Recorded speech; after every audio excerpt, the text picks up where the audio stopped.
Halo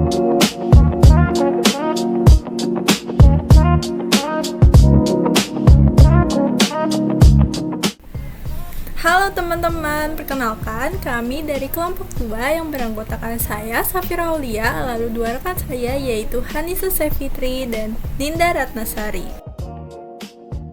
Teman-teman, pernah nggak sih kalian berpikir bagaimana secangkir kopi yang kita nikmati setiap pagi itu bisa berasal dari Brazil atau negara lain? Atau bagaimana HP di tangan kita itu bisa dirakit dari komponen yang datang dari berbagai negara? Nah, semua itu adalah keajaiban dari perdagangan luar negeri, sebuah mesin penggerak ekonomi global yang menghubungkan produsen dan konsumen di seluruh dunia. Namun, layaknya jalan yang sibuk, perdagangan luar negeri ini memerlukan aturan main, pengawasan, dan perlindungan agar berjalan lancar, adil, dan aman bagi semua pihak. Tanpa adanya perlindungan ini, transaksi antar negara bisa menjadi sangat rumit dan beresiko. Jadi, disinilah peran krusial dari lembaga-lembaga perlindungan perdagangan luar negeri. Mereka lah yang memastikan roda ekonomi itu terus berputar dengan baik.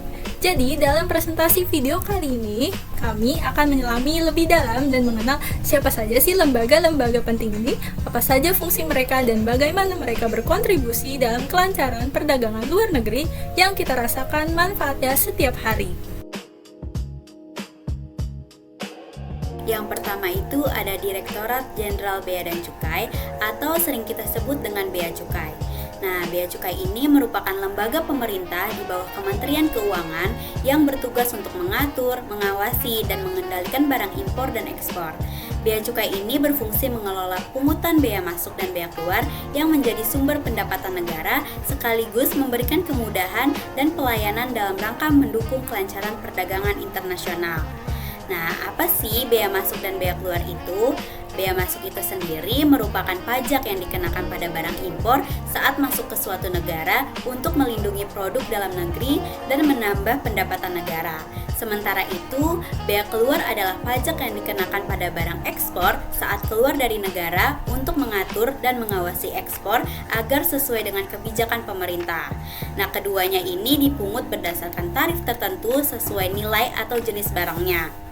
Selain itu, Bea Cukai juga berperan penting dalam menjaga keamanan nasional, yaitu dengan menegakkan hukum, melindungi industri dalam negeri dari barang ilegal, serta membimbing pelaku usaha agar mematuhi aturan. Dengan begitu, Bea Cukai mendukung stabilitas perdagangan dan perekonomian negara secara keseluruhan. Yang kedua, ada bank devisa di dalam negeri dan luar negeri. Nah, bank devisa ini merupakan lembaga keuangan baik di dalam maupun luar negeri yang berperan penting sebagai pendukung perdagangan luar negeri. Atau dengan kata lain, bank devisa merupakan bank yang memiliki izin khusus untuk melakukan transaksi dalam mata uang asing. Di dalam negeri, bank devisa melayani kegiatan seperti transaksi pembayaran internasional, pengiriman dan penerimaan uang dari luar negeri, jual beli valuta asing, pembukaan letter of credit untuk ekspor impor, serta menyediakan tabungan dan pinjaman dalam mata uang asing. Nah, berikut ini contoh bank devisa di Indonesia, antara lain ada Bank Mandiri, BCA, BNI, dan BRI. Sedangkan untuk bank devisa di luar negeri berfungsi sebagai mitra yang membantu kelancaran transfer dana internasional, memastikan pembayaran sesuai aturan, dan memberikan layanan pembiayaan perdagangan internasional agar transaksi antar negara berjalan dengan lancar dan aman. Yang ketiga, ada perusahaan jasa transportasi dan jasa kepabeanan.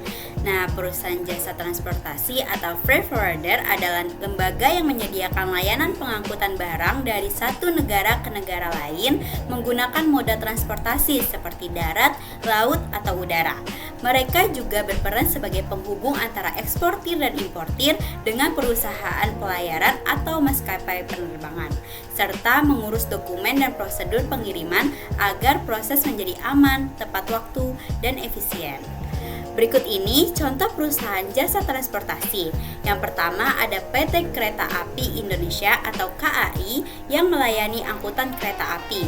Yang kedua ada PT Pelayaran Nasional Indonesia atau PELNI yang menyediakan jasa kapal laut. Dan yang ketiga ada PT Garuda Indonesia yang memberikan layanan transportasi udara. Sementara itu, pengusaha pengurusan jasa kepabeanan atau PPJK merupakan badan usaha yang membantu pelaku ekspor impor mengurus semua urusan kepabeanan, termasuk dokumen, pembayaran bea masuk, cukai, dan pajak. PPJK juga mengurus izin serta memantau proses barang di kawasan pabeanan agar sesuai aturan.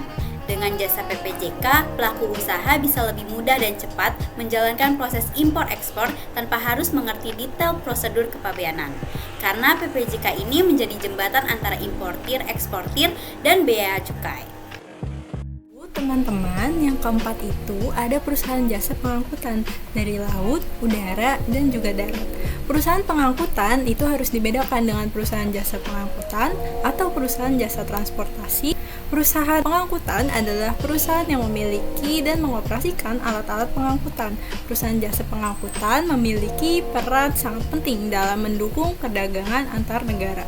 Mereka memastikan barang-barang hasil ekspor maupun impor dapat sampai ke tujuan dengan aman, cepat, dan tepat waktu melalui jalur udara, laut, maupun darat. Nah, yang pertama itu ada transportasi laut. Transportasi laut merupakan jenis transportasi utama yang digunakan dalam perdagangan internasional atau luar negeri. Sekitar 80-90% volume barang dagangan dunia yang diangkut melalui jalur laut karena mampu mengangkut muatan besar dengan biaya yang relatif murah. Kapal laut dapat mengangkut berbagai jenis barang dari produk berat seperti batu bara, minyak, dan bahan mentah hingga barang-barang dalam kontainer. Indonesia sebagai negara kepulauan dengan posisi geografis strategis memiliki potensi besar untuk mengembangkan transportasi laut guna mendukung perdagangan luar negeri. Adapun contoh perusahaannya itu yaitu PT Meratus Line dan PT Samudra Indonesia. Ada transportasi udara. Transportasi udara ini digunakan untuk pengiriman barang yang bersifat urgent, bernilai tinggi atau mudah rusak seperti elektronik, obat-obatan, dan barang segar. Pengiriman lewat udara lebih cepat dibanding laut dan darat, sehingga sangat cocok untuk kebutuhan ekspor-impor yang menuntut kecepatan. Contoh perusahaannya ini ada Garuda Indonesia Cargo dan Lion Air Cargo. Lalu, untuk transportasi darat, ini berperan sebagai jenis penghubung utama di dalam negeri maupun antar negara yang berbatasan langsung.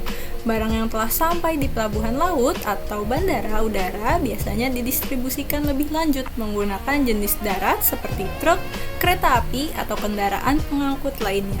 Jadi, perusahaan jasa pengangkutan adalah penopang utama dalam perdagangan luar negeri. Mereka tidak hanya mengantarkan barang, tetapi juga memastikan proses pengiriman berjalan lancar dan efisien.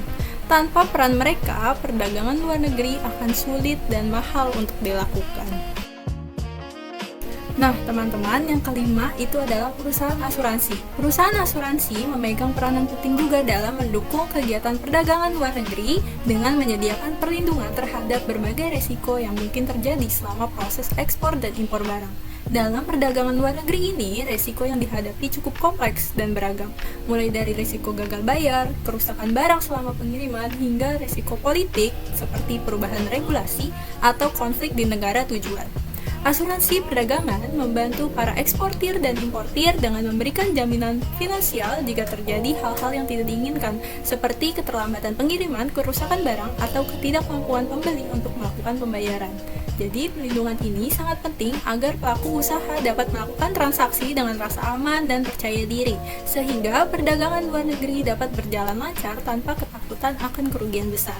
Di Indonesia, perusahaan asuransi contohnya seperti PT Asuransi ASA Indonesia yang memberikan layanan asuransi kredit ekspor, melindungi eksportir dari risiko tidak dibayar oleh importir, baik yang disebabkan oleh faktor komersial maupun politik. Jadi, secara keseluruhan, keberadaan perusahaan asuransi dalam perdagangan luar negeri sangat penting sebagai penjamin keberlangsungan bisnis lintas negara, membantu meminimalisir kerugian, serta mendorong pertumbuhan ekspor-impor melalui perlindungan risiko yang menyeluruh. Yang keenam, kedutaan asing dan kedutaan Indonesia. Apa sih itu kedutaan asing? Adalah perwakilan diplomatik resmi suatu negara di negara lain terletak di ibu kota sebagai kantor pusat duta besar untuk mewakili kepentingan negaranya. Salah satu fungsi keberadaan kedutaan asing adalah sebagai sumber informasi tentang potensi pasar ekspor produk Indonesia di negara yang bersangkutan. Contoh keberadaan kedutaan asing Indonesia adalah satu, kedutaan asing Australia tepatnya di daerah Kuningan, Jakarta Selatan. Yang kedua, kedutaan asing Filipina di daerah Menteng, Jakarta Pusat. Selanjutnya, kedutaan Indonesia. Apa sih itu kedutaan Indonesia? Adalah perwakilan resmi pemerintah Indonesia di negara lain. Salah satu fungsi kedutaan Indonesia adalah sebagai jembatan kerjasama ekonomi dan perdagangan ekspor di luar negeri.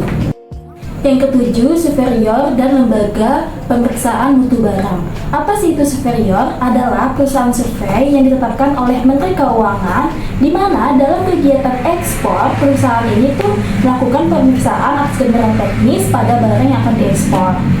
Dan kemudian perusahaan ini tuh menerbitkan sertifikat hasil pemeriksaan tersebut. Lembaga pemeriksaan mutu barang adalah lembaga yang melakukan tugas untuk pengujian mutu barang dan di mana lembaga ini menerbitkan hasil mutu barang tersebut. Salah satu lembaga pemeriksaan mutu barang adalah Lembaga Pusat Pengujian Mutu Barang atau yang disingkat dengan PPMB, tepatnya berada di daerah Ciracas, Jakarta Timur. Di mana PPMB ini tuh memiliki cabang, salah satunya cabang Balai Pengujian Sertifikat Mutu Barang. Yang kedelapan, departemen dan instansi terkait. Dalam kegiatan ekspor-impor ditunjang oleh peranan para departemen dan instansi terkait. Masing-masing para departemen ini memiliki peranannya. Yang pertama, ada Departemen Perdagangan, berfungsi untuk meningkatkan kinerja produk ekspor di Indonesia. Yang kedua, Departemen Perindustrian, untuk melakukan pembinaan perusahaan industri dalam negeri agar mampu bersaing di tingkat nasional. Yang ketiga, Departemen Keuangan, berperan untuk melakukan kebijakan kepabean dapat memperlancar kegiatan ekonomi untuk memajukan perekonomian nasional.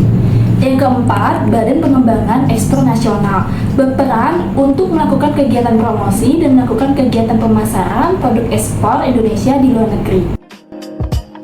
Teman-teman, terima kasih telah menonton video kami. Sampai berjumpa di kesempatan berikutnya.